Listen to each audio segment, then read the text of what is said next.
Y'all know what's going on. It's time for another episode of Doin Time with Joe. We're back with Doin Time with Joe support group, and we're gonna jump right into it, y'all. Really appreciate the comments that were sent to the episodes that started this group off. But we're gonna be printing those off sooner rather than later, so we can discuss any of the questions and concerns that y'all might have, and just go back and forth a little bit with that, right? But we really appreciate everything that everybody's been saying out there, positive and negative. And I continue to want to push the envelope in here. So we're going to get started. But first we're going to do what we normally do and check in and let everybody speak on, what their week has been like. And then we're going to jump right into it. So let's get to it, Phil. This is Phil, and my week has been very refreshing. I'm moving past the confusing stage and getting to a place where I'm understanding and just being more open to, what's being put out there, and I guess not really questioning things as much as I did before. Okay. Hello, it's Sean. Spiritually, I've had a pretty good week. People can see it from the outside and think it's a mess, but inside, it's a wonderful revelation. Playing the medical roller coaster with medical here. They talk a good game, but let's see what comes out at the action part. So that's where I am. Thank you. Yeah, it's Corey. I'm 5x5. Get to see my sister this weekend. Looking forward to that. Just waiting on these people to make up their mind what they're going to do with us. I mean, every day it's something different. To hurry up and wait. Okay, I'm KP here, and my week has been learning learning about myself and people in general, what make people do the things they do, and why do I do the things I do, what makes me think the things I think, and counting my blessings. Thank you. Okay, y'all know what it is with me, you know what I'm saying? The same old every day, trying to keep it moving for y'all out there. But let's jump right into it, man. What's on your mind, y'all? What y'all want to talk about today? What's going on? Go ahead, Sean. Yeah, it's been about, I've been dealing with something about a year now, medically. Yeah. And sometimes it get pretty frustrating, man. Yeah. They have a hard time wanting to share what's wrong with you. They get a test back and they only want to tell you half the story. So like I've been having some, long-term issues, which I've lost a lot of weight over the last handful of months, almost 35 pounds. Yeah, I'm working out a little bit, but I'm having a definite problem with processing food, and they keep, basically throwing darts at the dartboard. That's what they do here, man. They guess. It's a guess match with them. They are more reactive than they are proactive. So if you go in there and have complaints, they'll throw a little, ibuprofen, a little something to you, right? When it starts looking like something serious, they kind of gaslight you. And they're pretty good gaslighters, man, because it's all about money. And these medical people that we have, they're contractors, outside contractors. So they have a contract. They get paid so much money per year. Doesn't matter what their expenses is. They get paid so much. This you're going to get $10 million this year. How you spend it's up to you. We're going to give you $10 million. And so, of course, the more money they save, the more money they earn. So they tend to be reactive. They'll wait for something to go haywire, right? So it's just, it's sometimes it blows your mind on how they look at you medically. We walk. Most of us go past what we call rehab unit when we leave this facility and go back to our housing unit. Death row. Yeah, and we walk. It's rehab. They call it rehab. It's really a funny name for that because that's where you go when there's no more medical road for you, right? And they just wait for you to pass on. And so we see the guys every day. And I know when I walk by and look at them, I think, why didn't they just test for that a year before? They could have found it. Right? Saved his life. Right? Now they're just trying to give him stuff to ease the pain. Is that justice? Some people may say yes. So let me ask you a question. Because to me, the whole story about what you just said is it touches on the devaluing of human life, Absolutely. right? Us, people in prison. So, I mean, what do y'all think about that? You know, we're in here, we're not seeing through the actions that they have when it comes to medical or other things. We're not seen as somebody that's deserving of complete medical attention or above average of medical attention. How does that make you feel, though? You have to when you think deal about with it in this context. It's a double-edged sword. No, we do not get the. And I'll have you know, ibuprofen is a miracle drug. It cures everything. If you lose an arm, they give it to you. If you got cancer, they give it to you. That is the miracle drug. Mm-hmm. But we don't get access to antibiotics and all that like everybody else does. So our immune systems are super jacked. That's why I think a lot of people in prison tested asymptomatic when it comes to COVID, because our bodies are used to fighting off the gangue fever and everything else that runs around in here, because they don't give us nothing. They give us ibuprofen for everything. So we physically have to fight off everything. If you'll notice, the people that got really, really sick were the new bodies coming in. Us old heads, it was just it was a cold. I don't know if that's. I don't know how you even prove what you just said. Well, I mean, just think about it, Joe. I know plenty of people. Well, I mean, I'm not saying that you're wrong. I'm saying I don't know how you prove that. I know plenty of people that had been locked up for a while and were down at their clinic sick. You know what I mean? Leon.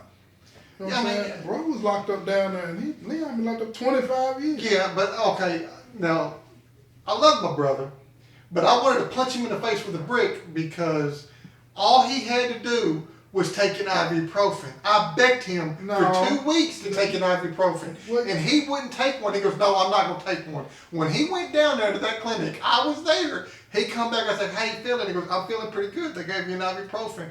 Are you kidding me? I've been trying to get you to take this forever, and then you went down there and took the very thing, I get that, but he came and told me, you know what I'm saying, the symptoms that he had. He came and told me when he woke up that night. He said, "Corey, I hate to do this, but I got to say," he couldn't breathe. He had it. I agree with you. And they took him down there and gave him ibuprofen. Yeah, I don't want to be, but you're right. But I don't want to get too distracted into going back and forth. I'm talking about overall how they devalue us. You know what I'm saying? I definitely feel like not even a second-class citizen. Not even that. It's more like I'm an irritant. Your property. Yeah, and sometimes you feel like all they want to do is throw you in the corner and let dust collect, right? Or just let the rats eat. Sometimes that's how we feel. I've struggled with some medical issues for a while. I mean, it took them 2 years to diagnose me with COPD. And I struggled for 2 years to breathe. I'm waking up in the mornings, just in the middle of the night, just struggling to breathe. And I'm telling them, they're like, "Oh, you're taking this other inhaler, you're good. We're giving you this, you should be fine." I was finally able, after, of course, outside influence, outside pressure, to get me to go see a pulmonologist, right? So I went out there and got a pulmonary exam, and some tests done. Came back that I had lost a little bit of lung function, right, through my COPD. And they gave me a medication that you would have been on the street. Here you go, right? Instead of having to fight arm, tooth, and leg for it. And for 2.5 years, I suffered breathing. It was torture. In 30 days after seeing that man, that pulmonologist, get this medication, I felt like I got a lung transplant. That's all it took. And that's the simplicity of it. If they just make a small effort, right, they could relieve a lot of our medical issues quite significantly. But it seems like they don't even want to make that effort. They don't get paid. How do you feel about the fact that knowing that they devalue you?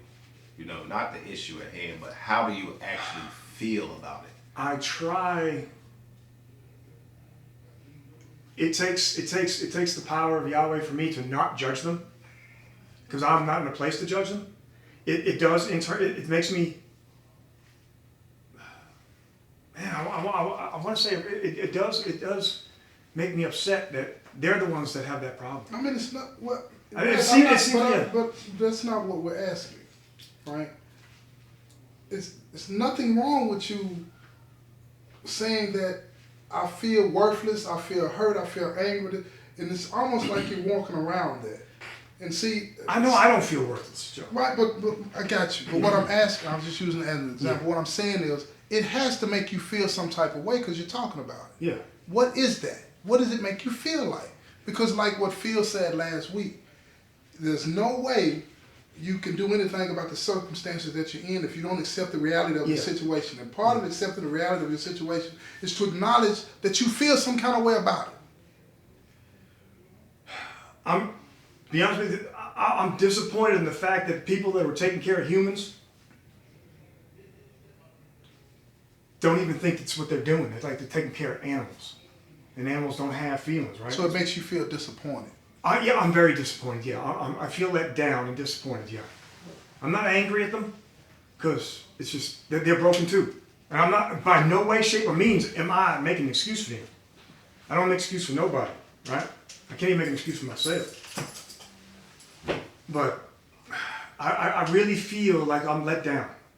Like they're supposed to be the ones that are responsible for us. I'm hurt more than I'm mad. I really am hurt more than I'm mad. So if you're gonna get me to say something, I feel so bad. No. I mean, I don't mean something sideways. I mean to really draw it out of me. I really am. I get mad sometimes. I truly do. I'm like, that's all it took, damn you. You know, simple little thing. But These people don't care. they don't, and that makes me feel so sad for them because what do they feel inside of them? Yeah, I think sometimes, and y'all can challenge They me. empty.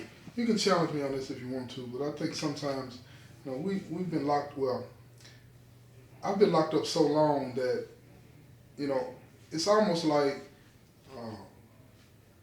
I don't want to criticize them, because that's what it sounds to me like, when I listen to what you were saying, and yeah, they're pitiful, they're this, they're that, but it's almost like a subconscious thing of, say what it is, man.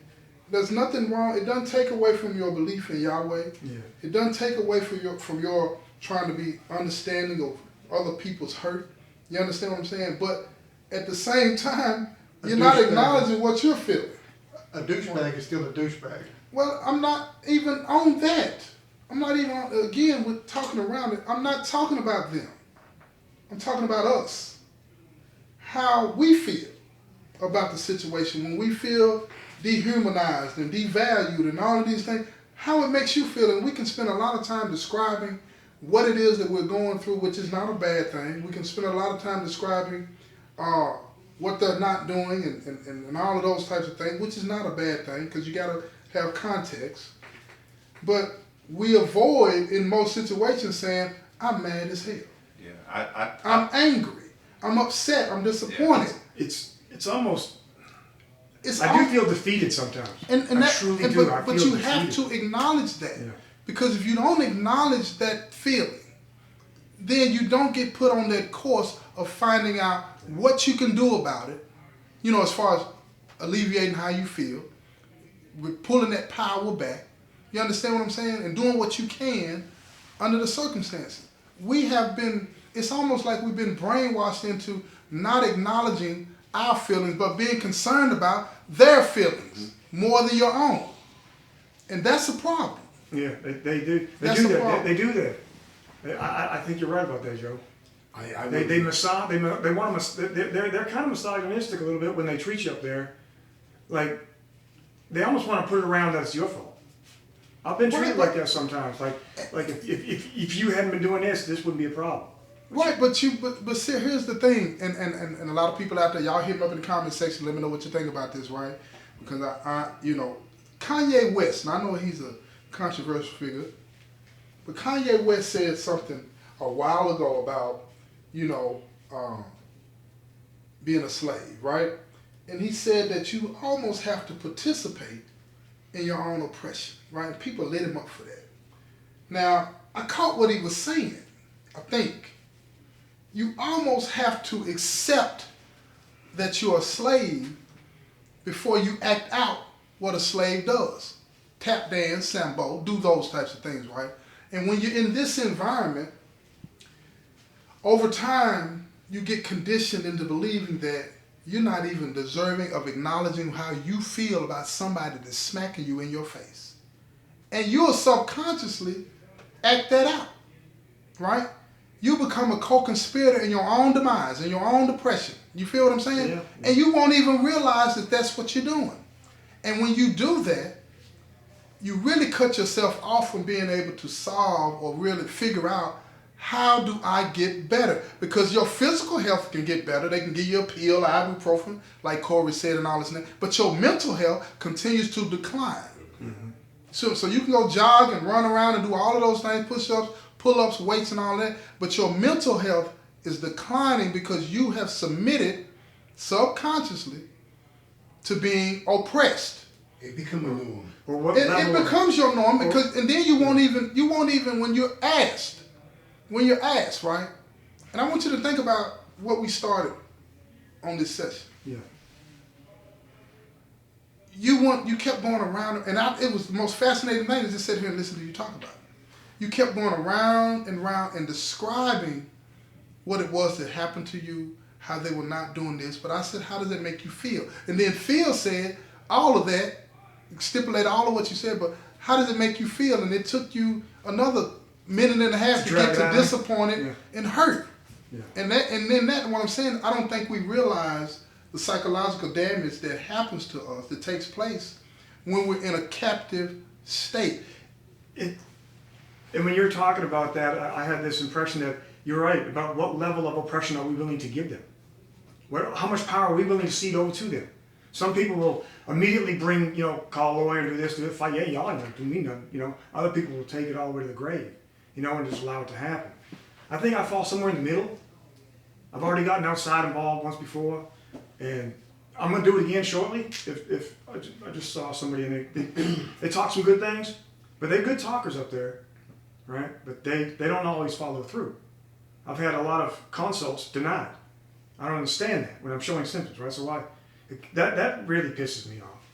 If you see that I have this symptom, right? You're looking right at it, right? I've been telling you about it for months.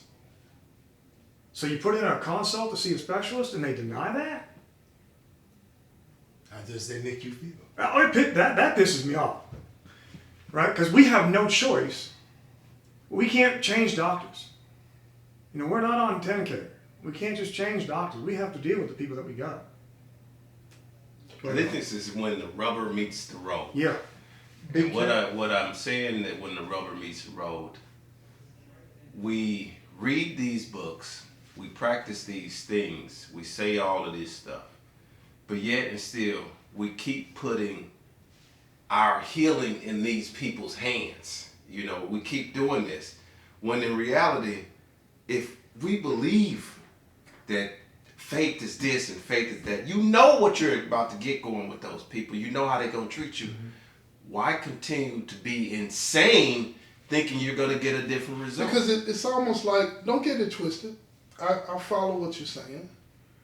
But your physical health, whatever you got to go through. Because if you cut your toe in here, right, if it's something serious enough where it won't close on its own, you have to go get that physical attention, right? But what happens is when they don't treat you the way you think you need to be treated, or it's not getting better, or it gets infected, or whatever case may be, we become so consumed with that process that we don't even see that we're slipping. Yeah. And we're talking more and more about, you're not doing this, you're not doing that, and you're slipping into oblivion. You're like, you're losing your mind. You become obsessed. Don't get it twisted. Yeah. You should be concerned about your health, right? You have to be concerned about health because these people will let you go. I'm in transition to what Phil's saying. I'm working on trust and giving that trust because I didn't have no trust in man, period. Yeah. I'm in the middle of transitioning from what these people can do for me to what I know that my healing's in Yahweh. I'm in the middle of that transition. No, wait a minute, hold up, Yahweh. Oh, wait a minute. I agree with you on that. Yeah. But Yahweh created the doctors too, so. But yeah, I ain't on that now. Broke arm's a broke arm, right? Yeah, absolutely. Yeah, absolutely. You need put a cast on that thing. Cast, right? Yeah. You might want to be careful because remember PJ. Absolutely. PJ was a good friend. I think he was a mentor to Joe, and he taught me a lot too. He mostly told me don't listen to Joe a lot of times. Well, yeah, I was thugging. But PJ was a good man. PJ got his doctorate in prison. He was one of the last inmates to get it. He had, what was it? He had let me tell the story. He had hepatitis C. Yeah. He was diagnosed in 1994 with hepatitis C, right? They wrote it in his file. They did all of those things, but they never told him. Mm-hmm. They never told him. So in 2004, 10 years later, he was walking across the compound and he collapsed. They flew him down here. You know how they get you on the helicopter and all? Flew him down after they took him to the hospital. They brought him here. You have hepatitis C. So at that point, it was too far gone, right? They didn't have this interferon or whatever they called it, right? And the reason they got it is because of him. I'm going to tell you that part. But anyway, they told him there was nothing that they could do. So they were filing a medical clemency about to let him out. About to let him out on a medical clemency because his death was imminent, okay? Well, before that got approved and signed, he died. They wrote it in the file, right? But didn't tell him. And he died as a result of them not doing what they're supposed to. So they sued, his family sued, and they won the lawsuit. And in that lawsuit, they got a scholarship funded in his name. And that's why you have the interferon now for the hepatitis C because of what happened to PJ. You know what I'm saying? They made an agreement to guarantee that they would provide that treatment for anybody that had that. But the point is, I think what Corey was trying to make, and correct me if I'm wrong, is that you have to pay attention. You understand what I'm saying? But he didn't know anything was wrong. You know, you could get diagnosed with something and it's not really showing up or you're not really paying attention, one or two, it depends on what it is, right? And 10 years later, he just collapsed. They knew he had it. They had written it down, but they didn't do anything about it. You see what kept I'm giving saying? him medication that was harmful to his body. Yes. Good for hepatitis. Yeah. And they knew that he had it, and they just kept giving him more and more medication. Right, but they didn't tell him he had it. Yeah, So they would not treat him for that. So things that they would, he didn't know he had it, you know. So whatever they were doing, whenever he would get sick about this or sick about that, all of that was detrimental to his health because they wasn't addressing the issue. You feel me? I feel And that, it killed. excuse me, I feel that we all know the situation that we're in. The medical staff in prison is the poorest on the earth to me. You know, when I came down here for medication, I had throat cancer. I was up on scale 1. And in the process of learning that I had throat cancer, okay, doing the treatment for that, they found that I had lung cancer. Right now I still do. What are they doing? Prolonging. Doctor said, well, okay, it's just so small right there, we're gonna keep an eye on it. We're gonna monitor that. Why monitor that? Why not get rid of it? It pisses me off.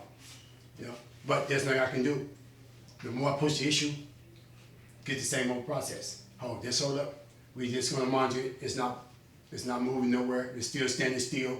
So why wait till the mass in my lungs start to grow? So when I went and did a CT scan 2 weeks ago for that, it showed up respiratory infection in my lungs. And my chest right now is on fire. And you saw me a sick call this morning. I went last week, saw the doctor. Guess what this guy did? Put me on Tylenol. I said, hell. He said, come back in 2 weeks. He's still feeling the same. Okay, I want you to stop right there. Then we're going to come right back. Hold that thought. You know what I'm saying? We're going to end this episode right here, y'all. This has been another episode of Doin Time with Joe. I'm your host, Joe Baker, and I say peace, y'all. I'm getting so tired.